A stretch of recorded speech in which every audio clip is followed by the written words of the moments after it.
Focusing on lateral weight shifting or side to side weight shifting, stand with your feet about hip width, knees slightly bent. And just a quick review, in the previous video we were talking about front to back weight shifting, so shifting forward, feel your toes pressing down, or shifting forward so that your toes and forefeet press down, or shifting back so your heels press down, or shifting back so that your heels and forefeet press down. Now, the exercise is to shift one foot so that this foot, if you like, you could focus on feeling the outside edge and the inside edge. The inside edge and outside edge of this foot have even pressure. This foot ideally has none. And in order to lift this foot, you'll then have to make sure that this foot ankle is braced or stable so that you can lift the foot without your upper body shifting. Now, if it does shift, it means that you haven't got all of your weight over your foot, and that's all right.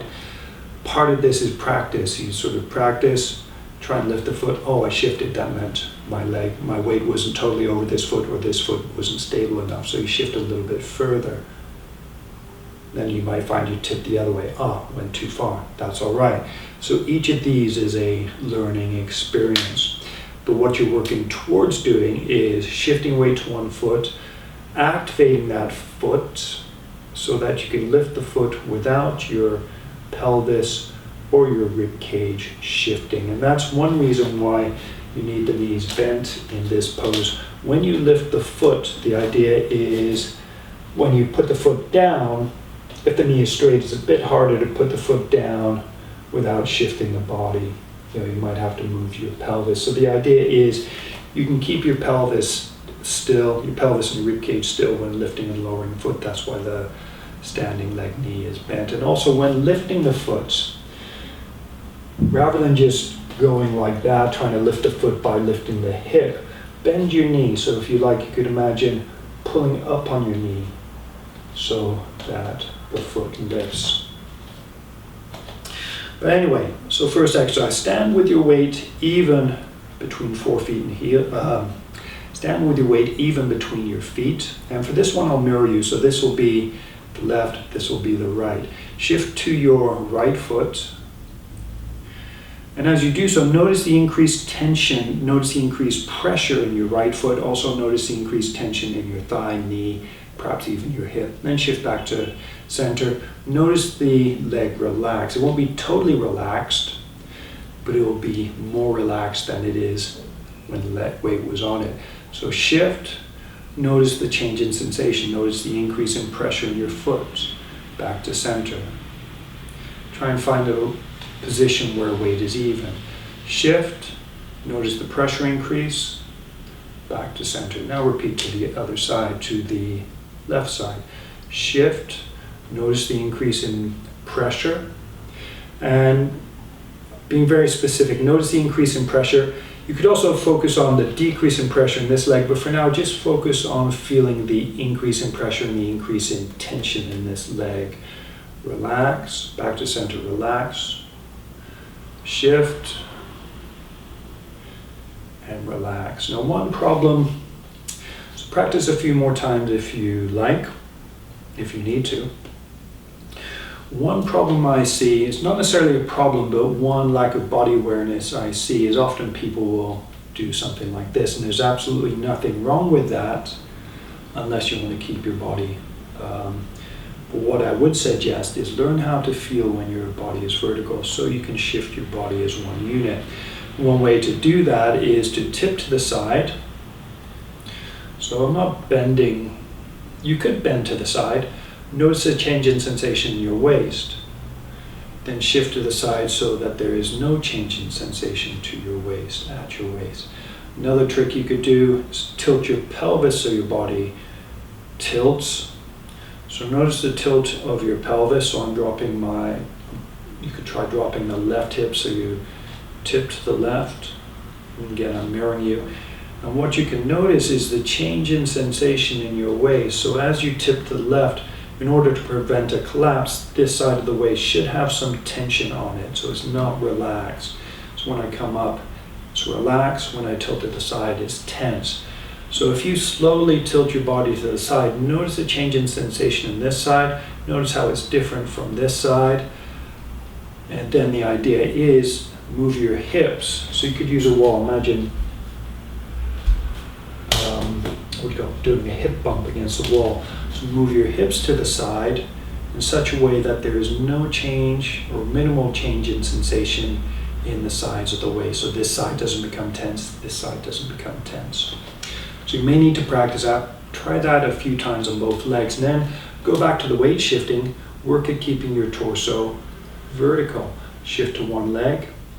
And actually, let's go back to the right, but this time focus on the empty leg. So shift to the right. So this leg you can feel becoming increasing, you can feel the pressure increase, you can feel the increase in tension. Now focus, be aware of this leg, notice the pressure decreasing, notice the tension in the thigh decreasing. Shift back.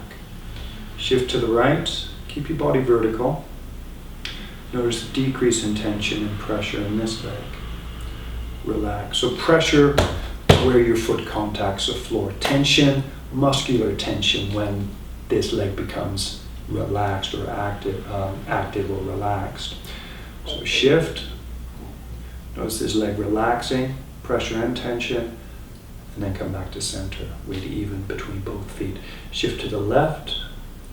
Notice this leg becoming relaxed. The foot tension becomes zero. All you feel is the skin, the touch of your skin against the floor. Go back to center. Shift. Feel this leg relaxing, pressure and tension. Back to center and again. Shift. And return to center. Now notice the speed. Rather than doing it quickly, do it slowly and smoothly. Make it like a breathing exercise. So slowly inhale, slowly exhale, or going forward and backwards. Slowly shift your weight forward, slowly shift your weight backwards. Do it slowly and smoothly so that you can focus on feeling the changes in muscle tension, muscle activity, so that you can focus on feeling the changes in pressure.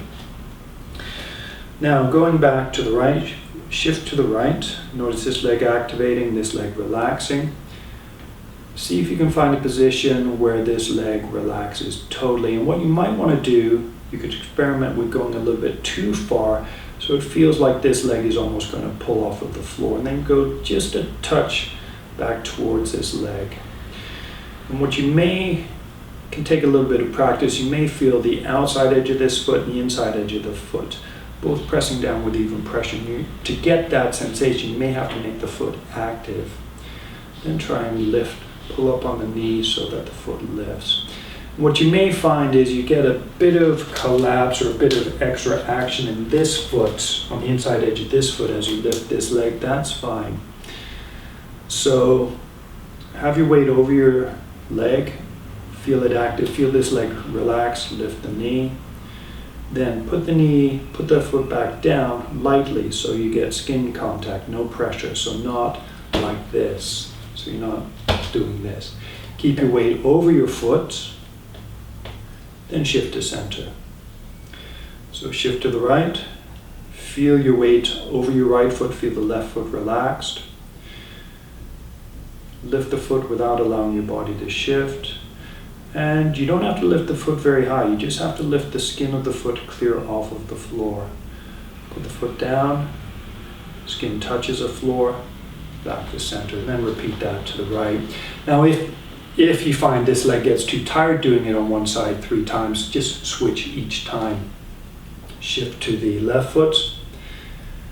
So feel the leg. You can make any adjustments so that your foot, knee, and hip feel comfortable. So by adjusting, I mean perhaps rolling the shin, thigh inwards or outwards. You could also adjust forward and back. So maybe if you shift forward, the front of your foot will press down with even pressure. You might find it's a little bit easier to stay balanced, to stay stable when you lift the other foot. So foot down, return to center.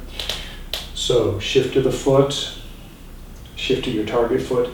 Maybe go a little bit forward so your forefoot presses down, so then you can use your forefoot to help you balance. I'm not lifting the heel though, just a slight amount forward.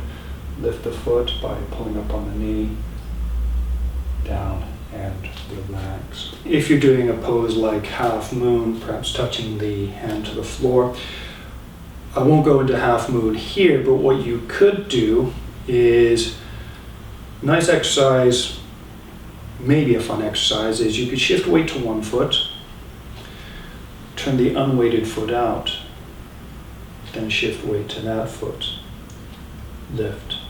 So this could be like a half moon prep position. And what you may find, if this foot feels difficult to balance on, shift your weight further to that side so that you get so it's easy, so that your forefoot presses down, so then you can use your forefoot to help make balance easier.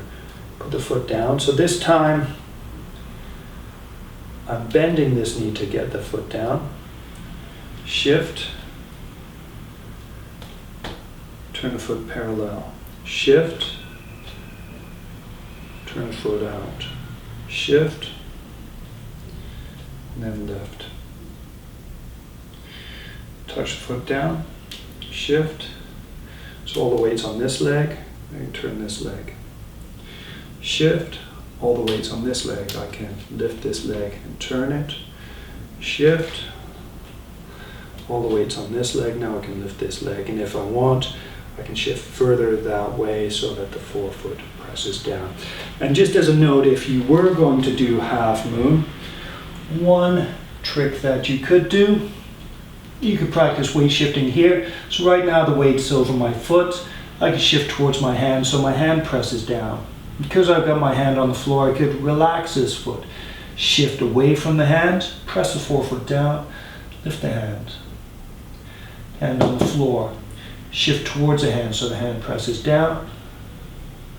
Shift away from the hand, press the forefoot down. So activate the forefoot, lift the hand, then keep the forefoot pressing down. So keep your weight over your forefoot, keep the foot active so that you can stand relatively smoothly rather than just falling onto the other leg. Anyway, that's a quick introduction to weight shifting. I hope that helps. It's probably the important thing. So just one other note. If you've got foot, knee, or hip problems that don't allow you to lift the foot fully, don't worry about it. You can still practice weight shifting. You can practice shifting, doing a partial weight shift.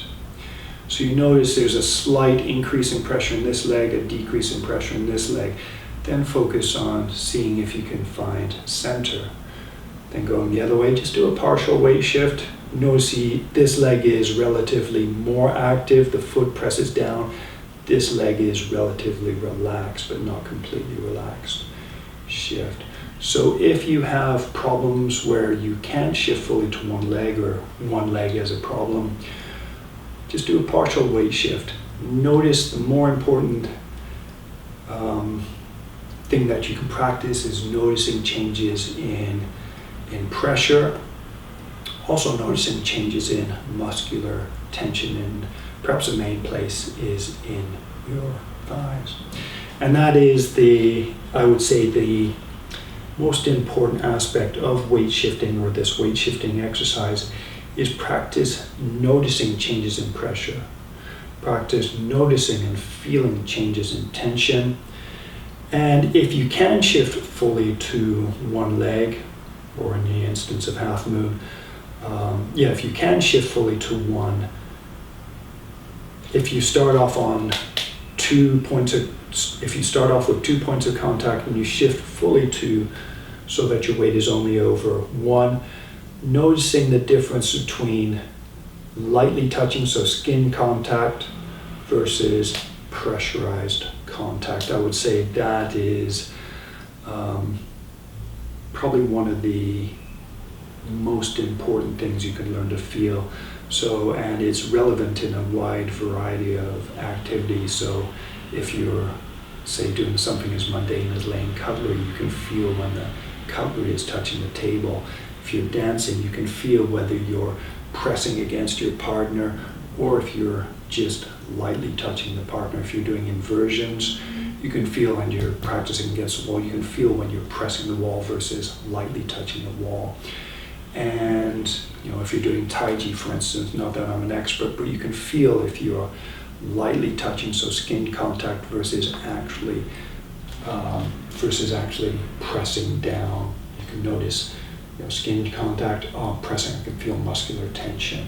So it's basically a way, this weight shifting activity could be thought of as developing pressure sensitivity and touch sensitivity, as well as basic awareness of your muscles, whether they are active or relaxed. So in that way, it's a really nice way to learn how to feel, how to proprioception your body. Now, in other news, I've been working on a anatomy for yoga teachers and generally anyone who's interested in getting to learn their body better. It's actually the anatomy where you learn to directly feel and control your muscles. And this course also includes the techniques that I use to teach people how to feel their own anatomy. If you're interested, please click on the link. Thank you very much for watching. Namaste.